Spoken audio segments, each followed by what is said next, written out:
Oke, bismillahirrahmanirrahim. Assalamualaikum warahmatullahi wabarakatuh. Perkenalkan, nama saya Altaf Sabran Ismail dengan PM 2417053003. Sini saya akan menjelaskan tentang teori komputasi. Nah, di sini saya mencari dari berbagai sumber. Yang pertama dari sumber Wikipedia. Di dalam sumber ini, teori komputasi adalah cabang ilmu komputer dan matematika yang membahas apakah dan bagaimanakah suatu masalah dapat dipecahkan pada model komputasi.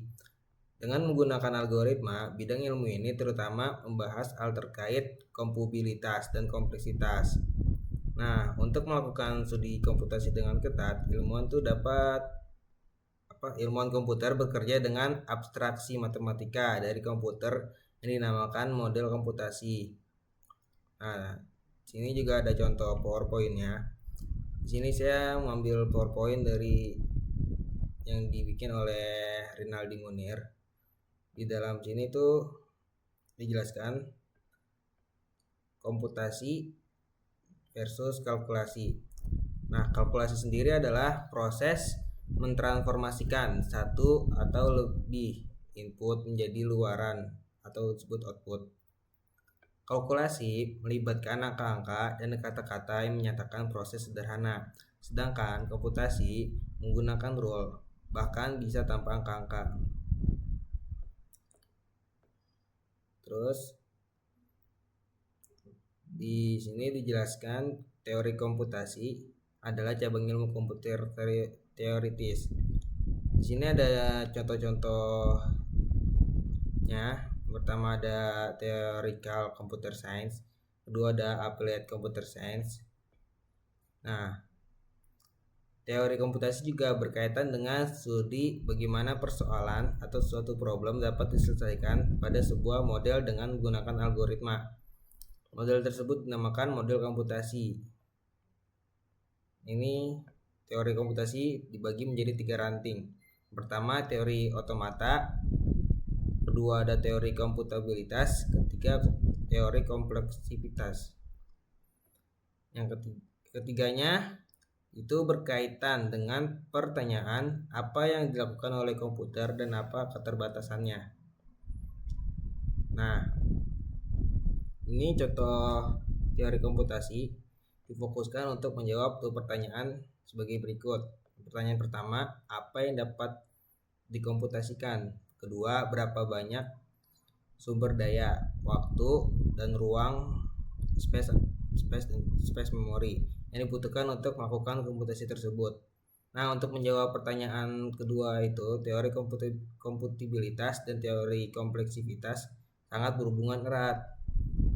Dengan kata lain, teori komputabilitas mengaplikasikan persoalan dengan dapat dipecahkan atau persoalan yang tidak dapat dipecahkan. Dengan kata lain, teori kompleksitas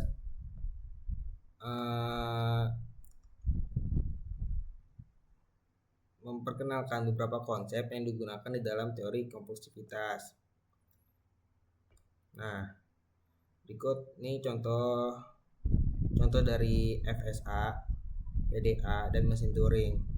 Dalam teori komputasi, model komputasi yang sering dipakai adalah mesin Turing.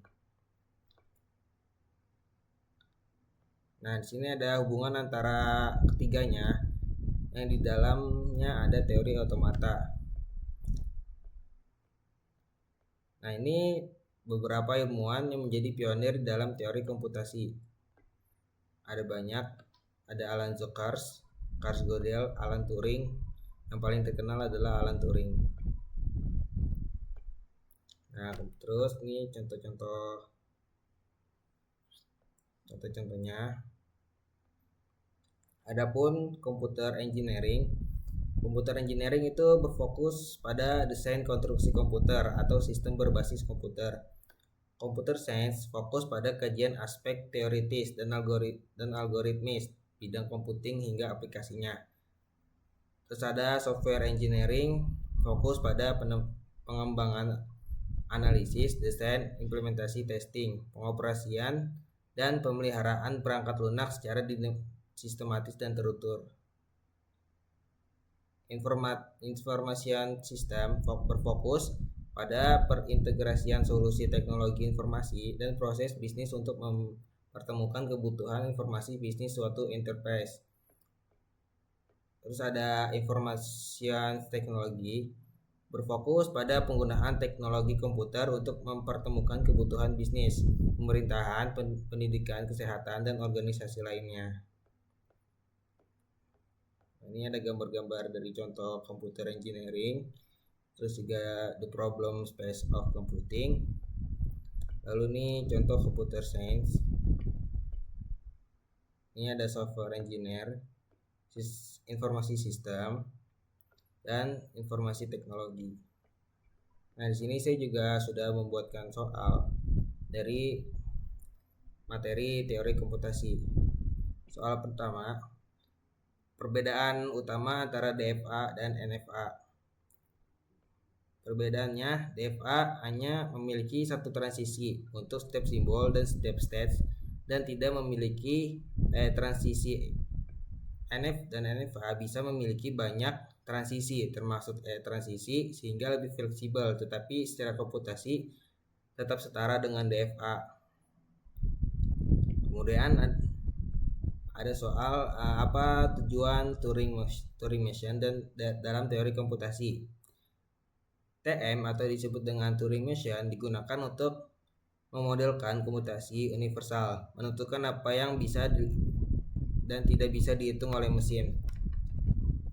Turing machine adalah model paling kuat yang menjadi dasar teori kompleksitas dan divisibilitas. Sekian dari saya penjelasan kali ini, semoga bermanfaat. Sekian dari saya. Assalamualaikum warahmatullahi wabarakatuh.